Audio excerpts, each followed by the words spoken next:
te louer, de t'adorer et de partager ta parole, Père. Ainsi, nous venons te confier ce moment, ô Dieu. Nous te demandons de nous parler, car la Bible nous dit, c'est poussé par le Saint-Esprit que les hommes ont parlé de la part des dieux. Nous voulons que ton esprit nous parle. Merci, Père, pour toutes choses. Au nom de Jésus, nous avons ainsi prié. Amen. Amen. Alors, nous remercions le Seigneur pour cette journée et l'opportunité qu'il nous donne d'être dans sa présence. Et je remercie aussi le pasteur Jean-Luc pour l'opportunité qu'il nous donne de prêcher, de partager sa parole. Vous savez, j'ai dit toujours que il n'y a pas un employeur qui soit meilleur payeur que Dieu. Alors à chaque fois qu'on nous donne 1 heure, parce que vous savez, au travail, quand on vous dit ça paye $60 de l'heure, $80 de l'heure, ça commence à être bon. Mais ici, dans les choses de Dieu, 1 heure dans sa présence vaut mieux que 1000 ailleurs. Amen. Alors, c'est une opportunité pour nous et nous remercions tous les serviteurs de Dieu et tout le monde qui se trouve là. Alors, nous allons partager la pensée de Dieu. Comme le pasteur Jean-Luc l'a rappelé, nous avons parlé de certaines choses la fois dernière et aujourd'hui, nous voulons en fait compléter ou finir ce que nous avions commencé. On parlait de comment on doit garder notre délivrance, mais aujourd'hui, j'ai voulu aborder un thème, comment exercer notre autorité, parce que quand on garde la délivrance, il faut exercer l'autorité. Et bon, je pars d'un constat dans le milieu chrétien pour introduire. Je pense que nous, en tant que chrétiens, nous ne savons pas comment exercer notre autorité de chrétien. Et quand j'ai lu la Bible, et j'aime lire aussi les chrétiens qui ont vécu avant nous, quand j'ai lu la Bible et j'ai lu un certain nombre de chrétiens qui ont vécu avant nous, j'étais étonné, ou je suis souvent étonné, de voir comment ils exerçaient l'autorité. Par exemple, quand vous lisez dans la Bible, vous voyez Paul qui arrive devant Élymas. Élymas qui était un magicien. Et la Bible nous dit, Paul, remarquez bien, il n'a pas prié pour dire Dieu, nous voulons que Élymas, en fait, c'était un magicien qui faisait obstacle à l'évangile. Alors, Paul n'a pas dit, Seigneur Dieu d'Israël, au nom de Jésus, occupe-toi d'Élymas, fais grâce Seigneur, protège-moi contre Élymas. Nulle part, Paul n'a prié comme cela. Paul a juste exercé l'autorité. Il a juste dit, ok, à partir de maintenant, que tes yeux ne voient le soleil. Et Élymas n'a pas vu pendant un temps. Il a donc exercé l'autorité, il n'a pas demandé quelque chose. Amen. Alors, toujours dans cette introduction, je vais dire certaines choses en cascade pour que ça me permette de progresser.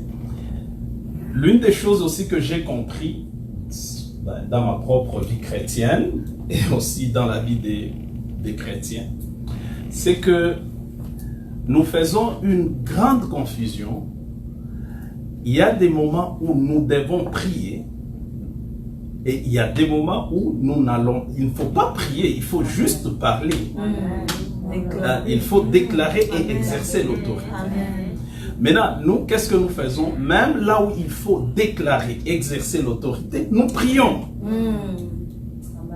Pourtant, quand nous lisons la Bible, nous allons voir, notamment dans Marc 11, 24, 25, vous descendez, vous verrez que Jésus parle des deux choses. Il dit, tout ce que vous demanderez, tout ça à mon nom, le Père va vous donner. Et puis Jésus va dire, vous direz à cette montagne. Ça, c'est parler. Il ne dit pas, vous allez dire, Père, je demande à ce que tu déplaces la montagne. Maintenant, nous sommes plus plusieurs chrétiens devant des montagnes en train de prier le Père pour que le Père déplace les montagnes. Pourtant, le Père, Dieu, Jésus a dit, vous parlerez. Amen. Alors, toutes ces choses prouvent à suffisance que nous ne savons pas ou nous exerçons mal notre autorité. Alors, avant d'entrer en profondeur, j'aimerais dire encore une autre chose, parce que j'avais dit que je vais dire certaines vérités en cascade, mais je vais reprendre quelque chose que le pasteur Jean-Luc a dit, et nous allons écrire 1 Thessaloniciens 5, le verset 23, 5, 23, 5, 23, Thessaloniciens, 1 Thessaloniciens 5, 23, la Bible nous dit, et je vais essayer de ne pas aller vite aujourd'hui parce que le pasteur Jean-Luc a dit on va prendre quelques questions. Alors on prendra quelques questions à la fin. Alors je disais 1 Thessaloniciens, le chapitre 5, le verset 23, la Bible nous dit ceci. Oui. Ah bon, tant mieux. 1 Thessaloniciens 5, verset 23, nous lisons. Que le Dieu de paix vous sanctifie lui-même tout entier, et que tout votre être, l'esprit, l'âme et le corps, soient conservés irrépréhensibles lors de l'avènement de notre Seigneur Jésus-Christ. Amen. Que Dieu soit loué. Il y a quelque chose que le pasteur Jean-Luc a rappelé, et c'est sur ça que j'aimerais qu'on continue. La Bible dit dans ce passage que tout votre être, esprit, âme et corps soient conservés, ainsi de suite.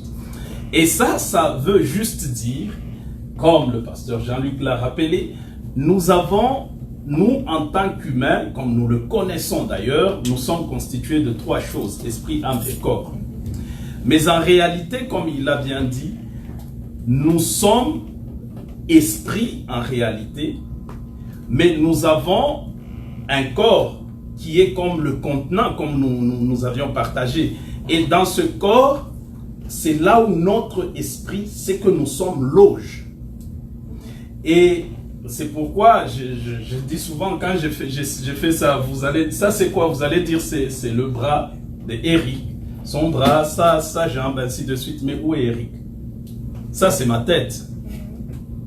Mais moi, Éric, je suis où? Moi, Éric, je suis à l'intérieur. Je suis l'esprit qui porte ces choses, la tête qui porte cette tête que vous voyez. Amen. Et Dieu, quand il a créé, au début dans Genèse 2, le chapitre 2, le verset 6, 7, vous pouvez lire, mais on ne va pas lire, mais Dieu, quand il a créé un contenant d'abord, et puis il a mis le contenu dans le contenant. Maintenant, chaque partie de notre entité, de ce qui nous constitue, a son rôle. Le corps qui est le contenant, c'est l'entité qui nous donne le droit de vivre sur terre. Tout à fait.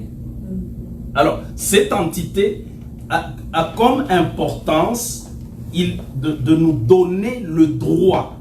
J'utilise le terme droit, je pense qu'on comprendra pourquoi.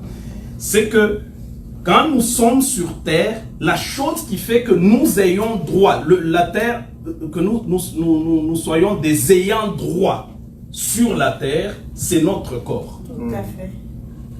Et c'est pourquoi vous allez voir que, avant d'abord, pour agir efficacement sur terre, il faut avoir un corps.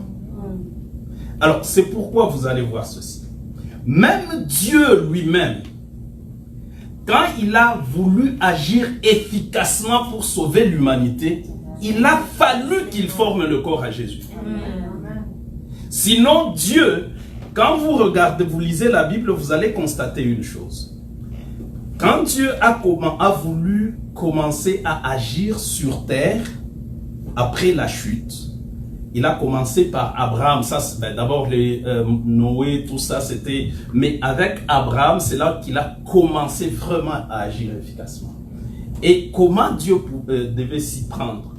Parce que Dieu étant un esprit, n'ayant pas le droit légal d'opérer efficacement sur terre, il devait chercher un être qui a le droit d'opérer sur terre et aller chercher auprès de cet être la permission de rentrer sur terre. Amen. C'est pourquoi Dieu a parlé à Abraham. Avez-vous constaté que Dieu n'a jamais demandé à Abraham quoi que ce soit? Bah, en fait, il a demandé de sortir. Mais il ne lui a pas demandé à Abraham abandonne le péché. Amen. Parce que tout ce que Dieu cherchait, c'est accès. Il cherchait l'accès à la terre. Oh, yes. Alors, voyant qu'Abraham avait accès à la terre parce qu'il avait le contenant qui était la chair, le corps, Dieu voulant accéder à la terre pour agir efficacement, il a fallu qu'il négocie avec Abraham quasiment. Il a négocié avec Abraham et c'est pour ça qu'il a cherché quelqu'un qui n'a pas un enfant et puis il va lui dire écoute, je vais te donner beaucoup d'enfants, tout ça. Et Abraham étant dans cette disposition, il dit oh, ok, parfait, on va faire ces deals. Amen. Et ils ont fait ce deal en réalité. Ce deal, c'était pour permettre à Dieu d'avoir accès sur terre, d'opérer efficacement.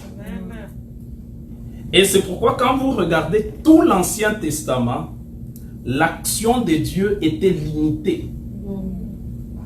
Parce que, bon, ok, je vais faire un peu vite pour dire cette vérité. Parce que dans l'Ancien Testament, Dieu était en train de conclure un deal avec l'humanité, avec l'homme qui était Abraham. Et quand vous lisez la Bible, vous allez voir que quand Dieu a fait le deal avec Abraham, Dieu n'a pas parlé juste à Abraham. Il n'a pas dit, ah, je te bénirai toi. Il a parlé de la descendance d'Abraham. Et quand Abraham a accepté, Abraham a lié sa descendance à ce deal. Et c'est ainsi que Dieu, lui, il voyait Marie, mère de Jésus, en concluant le deal avec Abraham, parce que Marie était la descendance d'Abraham. Jésus devait venir par Abraham. Et ainsi Dieu, je fais vite l'histoire, ainsi Dieu va venir par Marie introduire le contenant qui est Dieu lui-même dans un contenu que Marie devait porter. Et quand Jésus est sorti, Jésus il a en fait acquis le droit, c'est Dieu qui a acquis le droit maintenant de sauver l'homme efficacement, d'opérer efficacement sur terre par le corps qu'on a donné à Jésus. Amen. Vous savez que Jésus jusqu'aujourd'hui, il est homme au ciel. Oui. Amen. Ouais. 100%. Oui, il est 100% homme au ciel. Que Dieu soit loué. Amen. C'est pourquoi la Bible parle de Jésus-Christ homme. Amen. Alors, à partir de ce temps-là, quand Jésus est venu, il a acquis le corps, tout ça, le contenant. Le ciel ou la divinité avait maintenant la possibilité ou le droit d'agir efficacement, non seulement dans l'humanité, mais dans la terre. Amen. Sur la terre, en fait, dans la matière. Amen. Et ce combat-là, d'avoir le droit d'opérer efficacement sur la terre, même le diable, il cherche cela. La différence entre moi, Eric, comme esprit, et les autres esprits réside en ce droit d'agir efficacement sur terre par le contenant mon corps. Les autres esprits n'ont pas cela. C'est pourquoi les autres, les démons, ils cherchent à posséder les hommes et les femmes parce qu'ils envient ce droit-là que toi tu as par le contenant qui est ton corps. Et ils veulent passer par ce droit pour agir. Est-ce que ça fait un sens? Alors, ils passent par, ils font tout pour posséder une personne, mais en fait, pourquoi un démon va chercher à posséder un bébé? Pourquoi posséder un bébé? Il n'a pas d'argent, c'est un bébé. Tout ce qu'ils envient, c'est ce droit que nous avons en tant qu'humains d'agir et d'opérer sur cette terre efficacement. C'est pourquoi quand ils veulent détruire une famille, ils passent par une personne de la famille et ils détruisent la famille. Quand ils veulent faire des choses, ils passent par une personne parce qu'ils possèdent ce droit ou par la personne, ils ont accès à ce droit-là. Est-ce que c'est clair? Maintenant, parce que nous sommes des esprits, nous avons compris tous que nous sommes des esprits.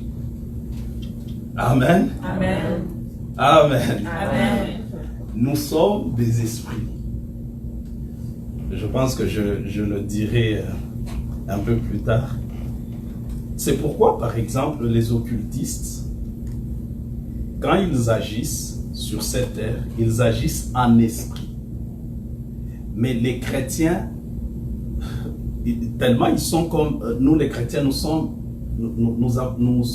beaucoup ignorants que les occultistes.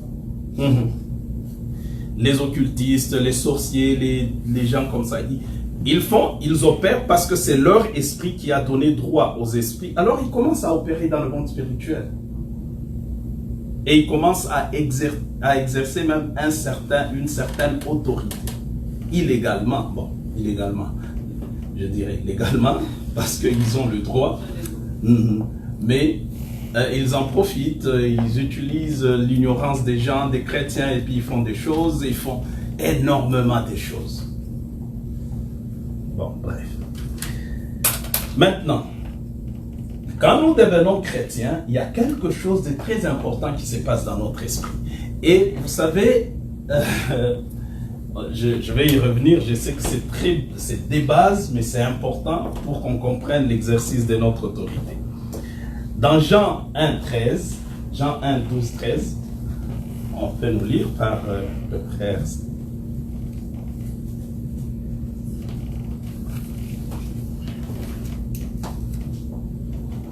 Jean 1, verset 12 à 13, nous lisons. Mais à tous ceux qui l'ont reçu, à ceux qui croient en son nom, elle a donné le pouvoir de devenir enfants de Dieu, lesquels sont nés non du sang, ni de la volonté de la chair, ni de la volonté de l'homme, mais de Dieu. De Dieu. Amen. Que Dieu soit loué. Nous acclamons le Seigneur pour cette chose. Alors, qu'est-ce qui se passe maintenant quand nous devenons chrétiens? Quand nous devenons chrétiens, la Bible nous dit nous naissons des dieux. Et pourquoi Jésus est venu dans ce monde naître d'une femme? Je crois que j'avais brossé, je ne sais pas si c'est ici ou ailleurs. C'était pour, en fait, il a acquis pour la divinité le droit de naître dans l'humanité, afin que l'humanité ait le droit de naître dans la divinité. Alors, Jésus, en naissant dans le monde, il y a beaucoup d'édiles qui se sont faits. Quand nous lisons la Bible, nous survolons, mais il y a beaucoup de vérités spirituelles derrière juste la naissance de Jésus. Alors, il a acquis ce droit afin que l'humanité ait aussi le droit de naître dans la divinité. Amen. Maintenant, quand nous recevons Jésus dans notre corps, dans notre esprit naît de la divinité. Parce que le seul moyen, ok, je vais d'abord situer les choses. En fait, quand Adam est tombé, l'esprit de l'homme, l'esprit qui habitait dans le contenant corps, est devenu un esprit déchu. Un esprit qui est inférieur au diable. Oui. Maintenant, pour que cet esprit puisse changer, il n'a fallu que la naissance, parce que l'homme, le processus qui fait que l'homme commence à exister après la création, c'est la naissance. Et c'est pour ça que Dieu a introduit la nouvelle naissance dans notre esprit. Quand nous recevons Jésus, je passe vite, nous naissons dans notre esprit. Et notre esprit naît de nouveau. Et quand notre esprit naît de nouveau, nous devenons des esprits différents des esprits que nous étions. Amen. Les esprits que nous étions, c'était, comme j'ai dit, des esprits déchus de la race adamique, qui étaient sous le pouvoir de l'ennemi, comme Jean, dans 1er Jean, la Bible nous dit, le monde entier est sous l'emprise du mal, et du diable et même du mal. Maintenant, quand nous naissons de Dieu en devenant chrétiens, nous sortons de cette race d'esprit qui est sous l'emprise du mal, qui est sous l'emprise du monde des ténèbres. Nous naissons de Dieu. Et quand on est de Dieu, d'abord, pour naître, il faut avoir un géniteur. Et c'est pourquoi, dans le verset qu'on vient de lire, j'ai aimé ce que la Bible dit. La Bible dit, lesquels sont nés. Non, selon la volonté de la chair ou selon le sang, ainsi de suite. Parce que là, la Bible explique que quand on est d'un géniteur. Mais quand on est de nouveau, le géniteur n'est pas le sang et la chair. Le géniteur n'est pas la volonté de l'homme. Et la Bible va expliquer c'est qui le géniteur de l'homme nouveau qui est caché en toi quand tu deviens chrétien. La Bible dit le géniteur c'est Dieu. Et de cette vérité, qui est très basique, découlent certaines conséquences. Quand on est d'un géniteur, on prend la nature du géniteur. Tout à fait. On ne peut pas, c'est impossible de naître d'un géniteur et ne pas prendre la nature du géniteur. Alors, ce qui fait que, quel peuple de Dieu, ces vérités me révoltent quand je les médite et je les lis. Alors, ce qui fait que le chrétien, l'esprit du chrétien, c'est un esprit qui a la nature de Dieu. C'est un esprit qui est en fait, qui a les gènes de Dieu, qui a l'ADN de Dieu, qui partage la divinité dans son fort intérieur, tout chrétien. Même le chrétien qui vient de recevoir Jésus aujourd'hui, dans son esprit, c'est quelqu'un qui a les gènes de Dieu. Oh yeah, ok, lisons. Je vais vous donner plusieurs versets sur ça. Vous allez les lire dans nos maisons où on peut lire. Je vais choisir quelques versets qui seront, mon Dieu, on peut prendre 1er Jean 4, 17. La Bible, ça, nous connaissons ce verset. Tel il est, tel nous sommes. En fait, quand il dit tel il est, tel nous sommes, ce n'est pas par rapport, on parle de Jésus, ce n'est pas par rapport à notre corps physique. Parce que d'abord, Jésus n'était pas noir comme moi. Jésus, c'était un Palestinien, un Juif. Alors, quand on dit tel il est, c'est dans son esprit. Amen. Tel il est, tel je suis moi en tant que chrétien. Et quand vous lisez nous écrivons encore 1er Jean, chapitre 3, je pense que frère Steve va nous lire ça, chapitre 3, 1er Jean, chapitre 3, le verset 9 et 10. Donc, 1 Jean, chapitre 3, verset 9 à 10, nous lisons. Quiconque est né de Dieu. Quiconque est né de Dieu. Écoutez bien cette pensée. Ne pratique pas le péché. Ne pratique pas le péché. Parce que la semence de Dieu demeure en lui. Dieu soit loué. J'aime beaucoup cette. Parce que la semence de Dieu demeure en lui. Et il ne peut pécher parce qu'il est né de Dieu. Il ne peut pécher parce qu'il est né de Dieu. On peut même, frère Steve, ça va déjà, j'ai pris ce que je voulais. La Bible dit, pourquoi il ne peut pécher? Parce que la semence de Dieu est en lui. Ok, la semence c'est quoi? La semence, c'est la chose qui perpétue la nature. C'est la chose qui perpétue l'espèce.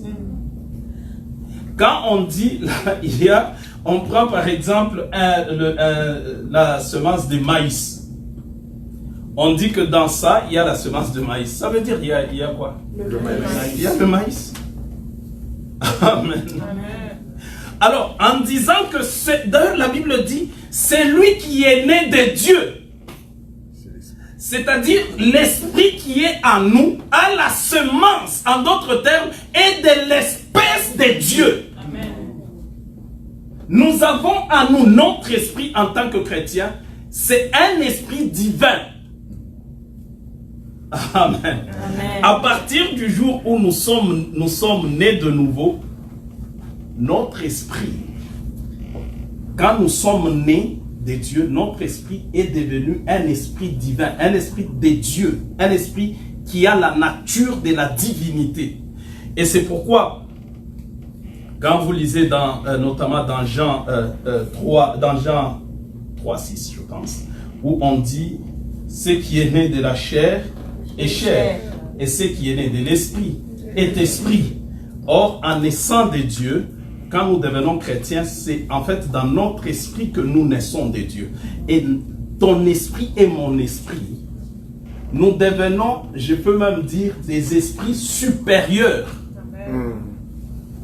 Parce que nous sommes nés de Dieu qui est l'esprit supérieur. Amen. Et nous avons, comme j'ai dit, les gènes de la divinité dans notre esprit. Alors, quand moi, je vais juste, avant de continuer, quand moi je pense à ces choses, c'est pour ça que je vous ai dit la fois dernière, vraiment quand je pense à ces choses, on peut me dire que ici, il y a un esprit qui apparaît, qui fait n'importe quoi. Bon, il va apparaître, il va faire tout ce qu'il peut faire, mais moi je n'en aurai pas peur. Amen. Parce que je ne suis pas un esprit, même si on dit, non, tu sais, quand il sort, il a tué telle personne, Non. Il y a une fois, une femme, qui, elle n'était même pas chrétienne. Je ne sais pas comment je ne sais même pas comment elle a eu mon numéro. Elle m'a appelé, elle me dit, dans ma maison, ça devient très sérieux. Au début, moi et mon mari, on a toléré, on s'est dit que ça va passer. Parce qu'ils voyaient dans leur maison, quand ils sont, par exemple, dans leur chambre, ils vont voir la porte de la chambre s'ouvrir. Elle s'ouvre et puis il n'y a personne qui entre. Et puis, ils vont entendre dans la cuisine les choses bouger. Et puis, quand ils vont dans la cuisine, ils vont trouver les choses qu'ils ont laissées, par exemple, sur le comptoir. Les choses sont par terre. Et puis, bon, au début, ils ont dit, mais non. Et puis, plus le temps passait, plus les choses devenaient très sérieuses dans leur maison. Et un jour, là, elle a eu tellement peur. Un jour, elle a vu, son mari n'était pas là, c'était le soir. Et puis, elle sent comme la porte de sa chambre s'ouvrir. Et elle sent une présence qu'elle ne voit pas. Et elle sent cette personne venir et commencer à l'étrangler. Elle s'est débattue. Et elle me dit, je n'avais jamais cru qu'il y a des esprits. Et c'est ce jour-là que j'ai commencé à croire que, en fait, les esprits existent. Alors, et là, elle nous a appelés. Et puis elle m'a dit, bon, maintenant, est-ce que toi, tu peux chasser cet esprit? Je lui ai dit, oh mon Dieu, moi je suis un esprit aussi. En réalité, lui c'est un esprit, c'est lui qui vient te faire des choses comme ça. Mais moi je suis né de Dieu. Et la Bible dit, celui qui est né d'esprit est esprit. Dieu étant esprit, moi étant né de Dieu, je suis aussi un esprit. Amen. Et donc moi m'adresser à cet esprit-là, c'est un petit problème, je vais lui parler. Amen. Ah. Amen, amen, amen, amen. Parce que, vous savez, alléluia. Un jour, je me suis retrouvé dans un pays, je me suis retrouvé à Dubaï. Je ne parle pas l'arabe. Mais parce que ce sont des humains, même si je ne parle pas l'arabe, on se parle quand même. Parce qu'on est humain. Lui aussi, parce que c'est esprit. Même si je ne sais pas comment il va... Mais moi aussi, je suis un esprit. Le problème des chrétiens, ils n'ont pas conscience qu'ils sont des esprits.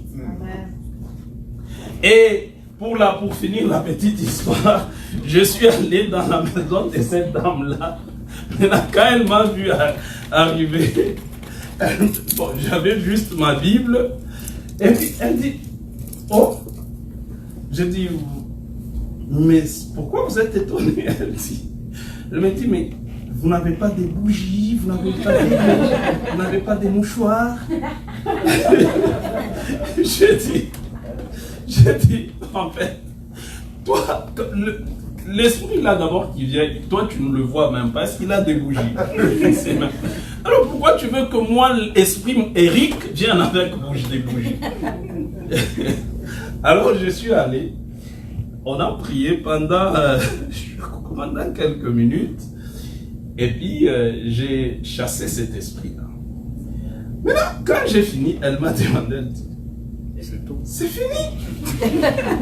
J'ai dit, mais oui, parce qu'en fait, nous avons, on a traité ça entre esprits.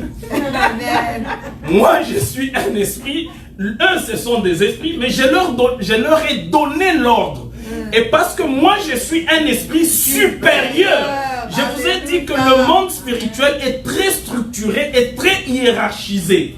Alors quand nous naissons des dieux, nous ne naissons pas dans un esprit inférieur. Nous naissons des dieux de la nature des dieux, du rang de la divinité. Et nous naissons de l'esprit supérieur. Et nous pouvons donner des ordres aux esprits inférieurs. Et tous les esprits du monde sont inférieurs à Dieu. Et donc toi, tu es né de celui qui est supérieur dans les esprits.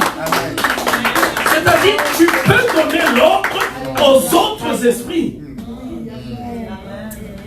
Le problème, c'est que les chrétiens n'essayent même pas. Oui, c'est ça. N'osent pas. Ils n'osent même pas. Oh, nous sommes, et je vous dis, ces choses marchent. Amen. Ok, je le répète, ça marche. Amen. Amen. Amen. Moi, il m'est même arrivé. J'ai aimé ce que maman Nicole disait, elle m'a dit une fois, la semaine passée, je pense. J'avais fait aussi cette expérience-là. Je dors, je vois je ne sais plus c'était quoi, mais j'ai vu des attaques, tout ça. Oh, je me suis réveillé. J'étais en colère. Comment vous osez toucher à un esprit supérieur? Gloire à Dieu. Et j'ai parlé, et j'ai demandé à Dieu ce jour-là, j'ai dit, Seigneur, je veux que je revoie comment ces gens-là, l'ordre que je leur ai donné a été exécuté. Amen. Et je me suis rendormi. Vous savez quoi? J'ai vu comment j'ai chassé ces esprits. Amen. Amen. Amen. Amen. Alors, sache qu'en naissant de Dieu, tu es né tu as la semence, c'est-à-dire les gènes, c'est-à-dire la nature, c'est-à-dire l'espèce de la divinité, comme esprit que tu es. Nous sommes des esprits. Et en tant que chrétiens, des esprits qui ont la nature des dieux. Amen. Amen. Amen. Et, peuple de Dieu, c'est pour ça, je vous en supplie. Est-ce que je peux vous interdire quelque chose? Oui. N'ayez jamais peur. Amen. Quand on parle des esprits, on parle... N'ayez jamais... Parce que nous, moi et vous, nous sommes des esprits supérieurs. Et vous savez que le diable, quand il voit les chrétiens trembler devant certaines choses qui viennent des esprits, le diable, il dit, waouh, s'il pouvait savoir ce qu'ils sont. Oui. Et les anges aussi s'étonnent, ils regardent et disent, mon Dieu, ils ne savent pas que tel il est, tel ils sont. Et vous savez, le passage que je vous ai donné dans Ah, je ne vous ai pas donné celui-là. Vous allez l'écrire. 1 Corinthiens 6, 7. 1 Corinthiens 6, 7. 1 Corinthiens 6, 7. La Bible nous dit que nous sommes même esprit avec Christ. C'est lui qui s'attache à Christ et même esprit avec lui. Vous savez, le terme là, même esprit, dans les Grecs, ça veut dire nous sommes atomes. En fait, c'est un terme qui est utilisé dans le monde physique, chimique. C'est-à-dire, nous sommes atomes crochus. Non, pas atomes crochus, mais atomes comme la constitution chimique de Christ. C'est notre constitution chimique. Exactement. Et c'est ça, nous, en tant qu'esprit, c'est ce que nous sommes. Et deuxième chose, quand nous naissons de Dieu, j'ai dit, nous prenons la nature de notre géniteur. Tout ce que je viens de dire, ça explique ça. La deuxième chose, c'est, la Bible dit, on va lire ce passage.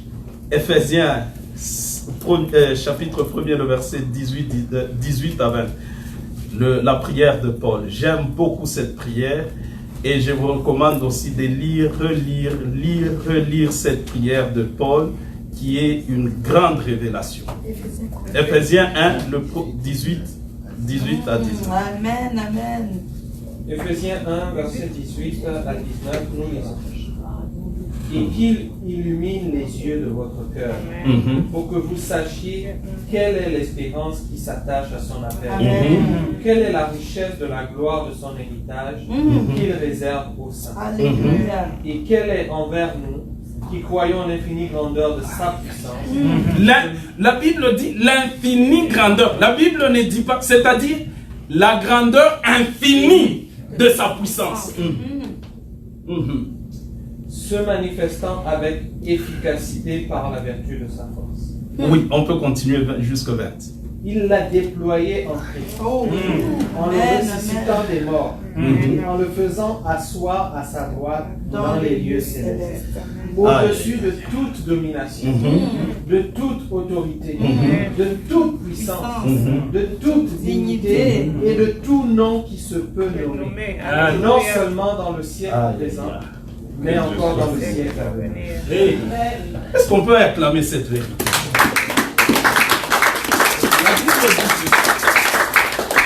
La Bible dit qu'elle est envers nous qui croyons. La Bible, en fait, Paul est en train de nous donner la prière que nous devons faire. Vous allez voir que c'est très différent. En fait, il est en train de prier pour les Éphésiens, pour les chrétiens. Vous allez voir que c'est très différent des prières que nous faisons pour les autres. Ah Seigneur, donne l'argent, Seigneur, ainsi de suite. Mais Paul, la prière qu'il dit, c'est que Dieu ouvre en fait les yeux de notre cœur pour qu'on sache ce que nous sommes en réalité et ce qui nous appartient selon Dieu. Et ce qui m'intéresse, c'est la dernière partie, il dit qu'elle est envers nous qui croyons l'infinie grandeur de sa puissance, se manifestant avec efficacité par la vertu de sa force. Et il dit, Dieu a déployé cette puissance une seule fois. Depuis que le monde est monde. Même lors de la création, il n'avait pas déployé cette puissance. Vous savez que la puissance que Dieu a déployée pour ressusciter Christ était plus grande que Dieu, ce qu'il a déployé pour créer le monde. Je répète. La puissance que Dieu a déployée pour ressusciter Christ et le faire asseoir dans les lieux élevés est plus grande que celle que Dieu a déployée pour créer le monde.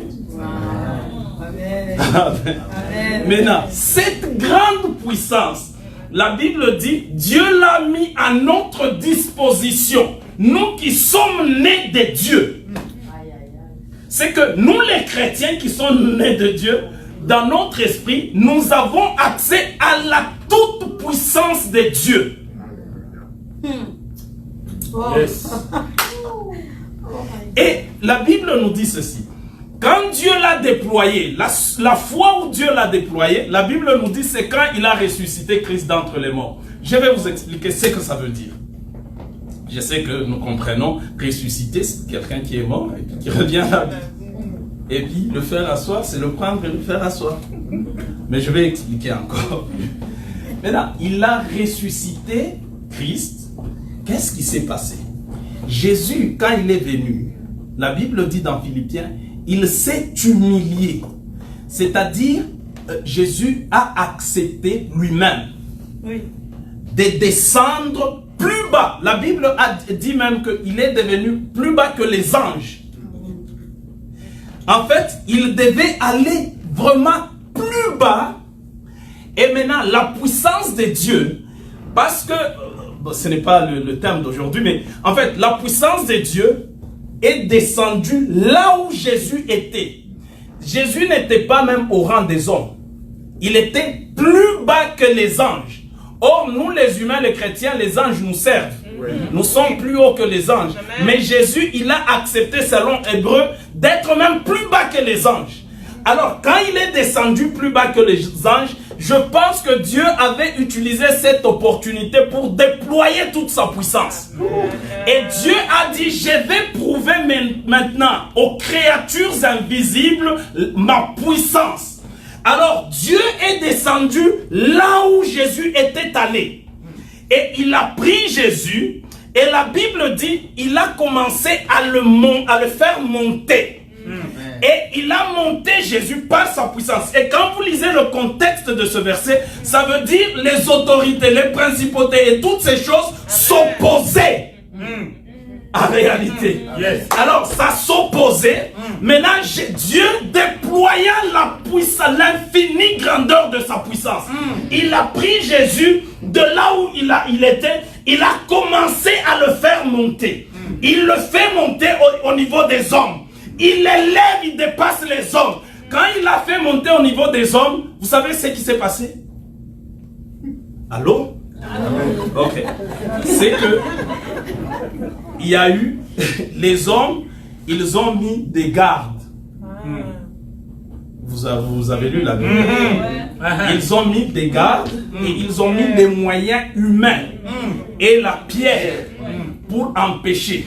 Mais Dieu, donc c'était le niveau des hommes. Dieu, en le ressuscitant, il arrive au niveau des obstacles des hommes, d'abord qui était la pourriture. Dieu a redonné la vie au corps qui était déjà presque en décomposition, et il a fait sortir de là, la pierre s'est dérobée, et toutes les gardes sont endormis, et il l'a élevé. Arrivé au niveau des esprits impurs, il arrive au niveau des autorités. Les autorités ont fait des choses pour que Jésus ne soit pas élevé. Mais cette puissance l'a propulsé au-dessus des autorités, au-dessus de tout ce qui peut être de domination, trône, ainsi de suite. Et Dieu l'a placé là par sa puissance surnaturelle. Et la Bible dit ceci. Maintenant, cette puissance-là est en toi. En tant qu'esprit, tu l'as accès. Maintenant, vous savez, c'est pour ça, comme je vous ai dit, je vous le répéterai souvent, je vous interdis d'avoir peur des esprits. Parce que tu es un esprit supérieur, ayant un pouvoir, une puissance supérieure. Nous opérons dans le monde des esprits avec la puissance de la divinité. Amen. Amen. Et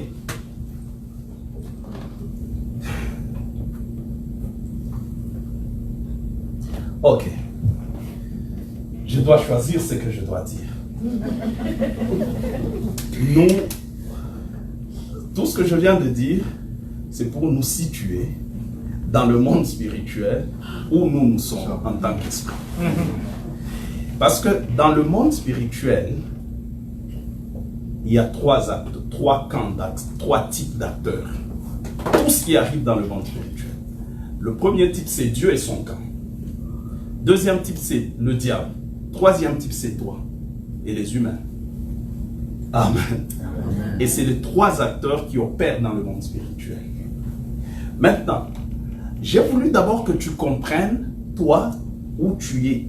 C'est quoi l'étendue de ton pouvoir ou de ta puissance, là où tu es sur le plan, dans le monde spirituel, parmi ces acteurs-là. Maintenant, ce que je viens de parler, ça te dit ce que tu es un peu, et puis ça te dit la puissance à laquelle tu as accès. Mais je veux maintenant te parler du pouvoir auquel tu es, parce qu'il y a une différence entre le pouvoir et la puissance. Amen. Amen. Je veux te parler du pouvoir ou de l'autorité. Maintenant, quand nous naissons de Dieu, nous recevons une délégation de pouvoir. Amen. Amen. Parce que dans le monde de Dieu, il y a aussi une structure. Il y a ce que la Bible appelle des rangs. Jésus, c'est le premier. Il a le premier rang. Amen. Et la Bible dit afin qu'il soit premier en tout. Ok. Même dans le pouvoir. Maintenant, Jésus, quand il a tout ce pouvoir, Dieu l'a établi, tout ça, Jésus a délégué son pouvoir. Il a donné aux chrétiens la latitude ou le droit d'utiliser son pouvoir à lui. Amen. Amen. C'est quand même une bonne nouvelle. Hein? Oui. Amen. Amen. Parce que imaginez si aujourd'hui M. Trudeau me donne juste, il dit bon Eric, je m'en vais en mission, je te donne 1 semaine, je délègue mon pouvoir sur toi. Je prolonge la PCU pour tout le monde. Et puis je multiplie par 10 la PCU. Alors, maintenant Jésus, quand il est venu aussi pour la délégation du pouvoir. C'est pourquoi, après sa mort et sa résurrection, dans Matthieu et dans Marc 16, 17, 18, vous allez lire. Alléluia! Voici le pouvoir, voici les miracles qui accompagneront ceux qui auront cru.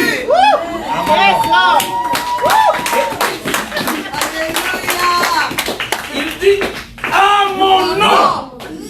C'est là la délégation de pouvoir. Alléluia. Quand je dois prendre le pouvoir de M. Trudeau, j'opère en son nom. Alors, Jésus aussi dit, en mon nom. Et remarquez, la première chose qu'il a dit, c'est pas guérir les malades. Vous chasserez les démons. Alléluia.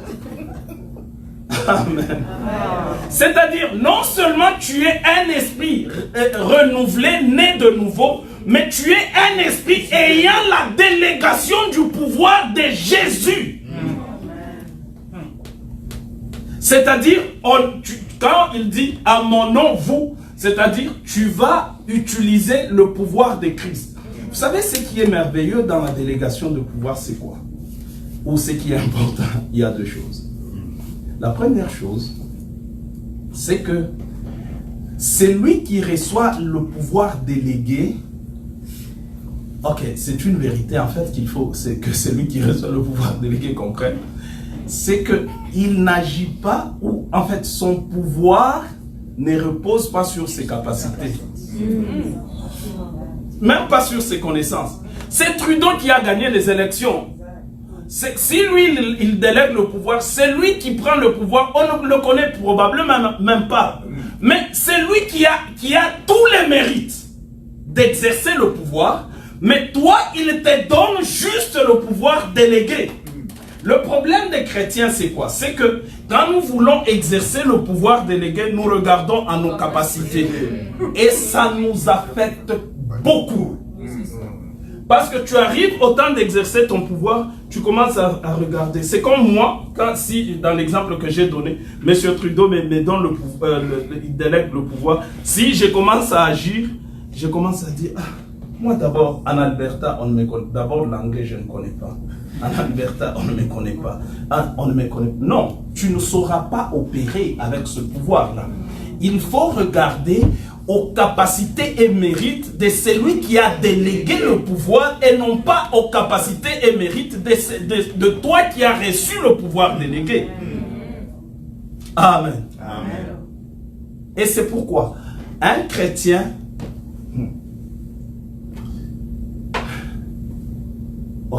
un chrétien qui ignore ce qui s'est passé à la croix mène une vie chrétienne misérable. Tout à fait. Parce que c'est Jésus qui, à la croix, a tout fait. Et c'est pour ça qu'avant de partir, il a dit « Tout est accompli ». En hébreu, en grec, ça veut dire « tétélestai ». Et tétélestai, ça veut dire quand... Il y a beaucoup de vérités sur ça. La première chose, c'est que dans leur contexte, quand on achetait quelque chose, on mettait le sceau, c'est accompli. Et quand tu sors, on te demande, mais comment tu as, par exemple, cette télé ou cette maison? Tu n'as pas à expliquer. Tu prends le reçu, tu montres. Quand ils lisent, tétélestai, dit, ah ok. Même si mon apparence, c'est une apparence minable, et puis la voiture que j'ai, c'est une grosse voiture. Mais si j'exhibe la facture, c'est tétélestai, c'est fini, c'est ma voiture. Amen. Amen. Et à la croix, en disant tétélestai, Jésus a parfaitement accompli l'œuvre qui lui donne le pouvoir, qui lui donne tous les droits, en fait, comme Dieu. Et maintenant, il nous a délégué cela. Et c'est pourquoi, quand on prie au nom de Jésus, quand on exerce le pouvoir au nom de Jésus, écoutez, ça s'accomplit. Amen. Parce que rien ne peut s'opposer à son pouvoir. Les chrétiens, c'est parce que, un, nous n'avons pas la foi, et deux, nous n'y croyons. En fait, ça c'est... Non, est-ce qu'il y a eu... il y a eu ça. Tous, on a peur. Au lieu d'exercer le pouvoir que nous avions reçu. Je vais peut-être rapidement aller conclure en disant certaines vérités. Bon, je vais survoler. C'est que, comment on exerce ce pouvoir-là? Il y a deux voies. Par la prière et par la parole. Amen. C'est pourquoi je vous ai dit, la prière n'a pas pour fonction augmenter le pouvoir ou la puissance. La prière a pour fonction, dans certains cas, libérer l'autorité, libérer le pouvoir qu'il y a. C'est une voie. Vous savez, un ministre, quand il écrit, on appelle ça décret ministériel. Un décret ministériel. Un ministre exerce son pouvoir par décret. Alors, quand un ministre, il peut parler, il peut faire des choses, mais quand il ne dit pas que ça c'est un décret, ça n'a pas de ça a la même valeur que tout individu. Mais quand il écrit comme décret, ça prend une autre valeur. Est-ce qu'on comprend cela? Alors, c'est par décret qu'il exerce son pouvoir. Et nous les chrétiens, c'est par la prière et par la parole de notre bouche. Et beaucoup de chrétiens négligent même la parole de leur bouche. Et j'aime beaucoup cet exemple que j'ai vécu ici. Quelqu'un m'a appelé. Elle m'a parlé d'une situation qui était un peu compliquée. Alors, pendant que je parlais avec elle, et puis j'ai prié, la situation était compliquée, c'est quoi? Je vais vous expliquer pour que vous voyez la grandeur de cela. La personne n'était pas canadienne, elle était en processus d'être acceptée. C'est-à-dire, elle a introduit les documents, tout ça. Maintenant, il y avait un poste qui était dans le parapublic.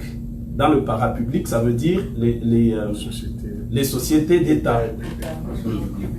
Oui. Alors, on lui a dit, en fait, tu n'as même pas de statut pour avoir le poste. Vous savez, ça, c'était une folie, en fait.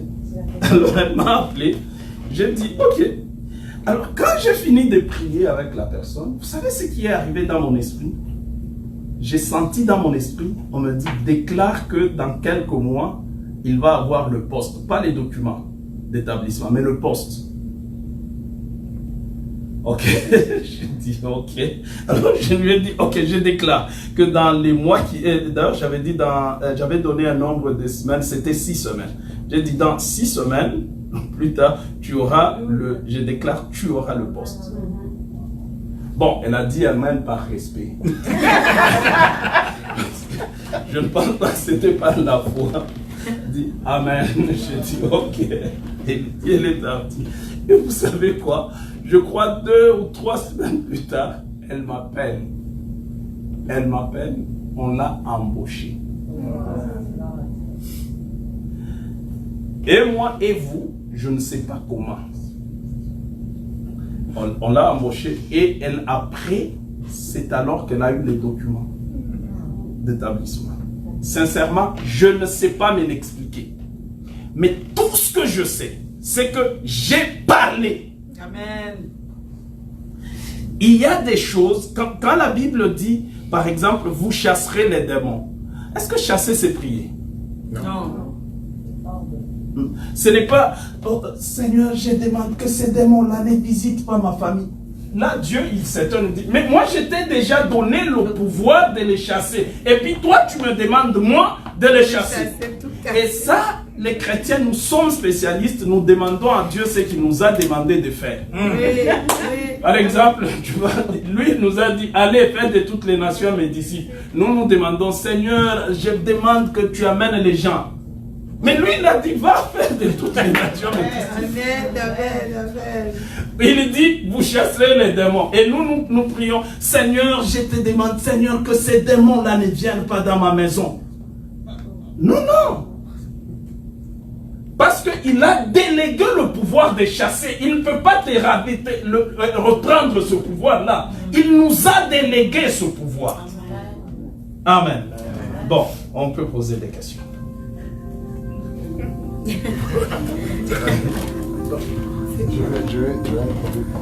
Parce que la fois passée, eu égard à ce que